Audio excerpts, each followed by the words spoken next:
वावड़ो भरिसां हथियारबंदनि सां 3 ॼणा मुबैना तौरु अगवा थी विया। पेट्रोल पंप ते सुतल 3 ॼणनि खे हथियारबंदनि तशद्दुद करे खेनि अगवा करे विया। मुबैना अगवा थी वियलनि में अरबाब मलिक, शोबान पहवार, मुबीन चाचड़ शामिल आहिनि। इतला ते पुलिस वाक़े वारे हंधि पहुची इलाइक़े जी नाकाबंदी करे छॾी। हिकु बार ॿी रवां खे आगाह कयूं पिया। ब्रेकिंग न्यूज़ आहे।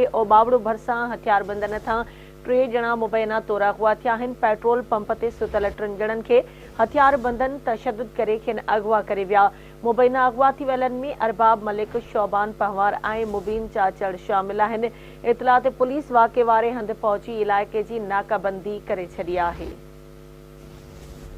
वावड़ो भरिसां हथियारबंदनि सां 3 ॼणा मुबैना तौरु अगवा थी विया। पेट्रोल पंप ते सुतल 3 ॼणनि खे हथियारबंदनि तशद्दुद करे खेनि अगवा कयो। मुबैना अगवा थी वियलनि में अरबाब मलिक, शोबान पहवार ऐं मुबीन चाचड़ शामिल आहिनि। इतला ते पुलिस वाक़े वारे हंधि पहुची इलाइक़े जी नाकाबंदी करे छॾी आहे।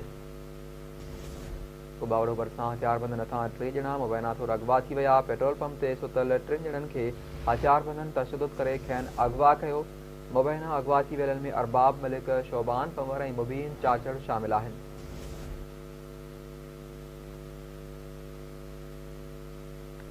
अहम ख़बर सां शेयर कयूं पिया। मेहड़ भरिसां हथियारबंदनि सां 4 ॼणा यरगमाल कया विया। ट्रैक्टर फुर कयो वियो आहे। ॻोठ वका वटि हथियारबंदनि मेहड़, सोजरो, मीराणी रोड ब्लॉक कयो। ट्रैक्टर ड्राइवर ऐं 3 मज़दूरनि खे यरगमाल बणाए ट्राली छॾे ट्रैक्टर काए फरार थी विया आहिनि। अहम ख़बर आहे। मेहड़ भरिसां हथियारबंदनि सां 4 ॼणा यरगमाल जॾहिं त ट्रैक्टर फुर कयो वियो आहे। ॻोठ वका वटि हथियारबंदनि मेहड़, सोजरो, मीरवाणी रोड ब्लॉक कयो।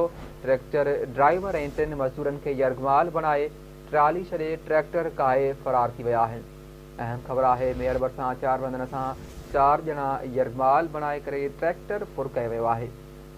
ॻोठ वका वटि हथियारबंदनि मेहड़, सोजरो, मीरवाणी रोड ब्लॉक कयो। ट्रैक्टर ड्राइवर ऐं 3 मज़दूरनि खे यरगमाल बणाए ट्राली छॾे ट्रैक्टर काए फरार थी विया आहिनि। तफ़सील मालूम कंदासीं आवाज़ न्यूज़ रिपोर्टर ज़हीर अब्बास खां। जी ज़हीर, कहिड़ा तफ़सील आहिनि वाक़े जे हवाले सां? जी बिल्कुलु। फरीदाबाद भरिसां ॻोठ वका वटि हथियारबंदनि पारां मेहड़, सोजरो, मीरवाणी रोड ब्लॉक करे हथियारबंदनि ट्रैक्टर ड्राइवर ऐं 3 मज़दूरनि खे यरगमाल बणाए मुर्तज़ा उर्फ ज़मार लाशारी जो ट्रैक्टर ट्राली फुर करे विया आहिनि ऐं रस्ते में ट्राली छॾे ट्रैक्टर काए फरार थी विया आहिनि। जी वॾी महिरबानी ज़हीर अपडेट करण लाइ।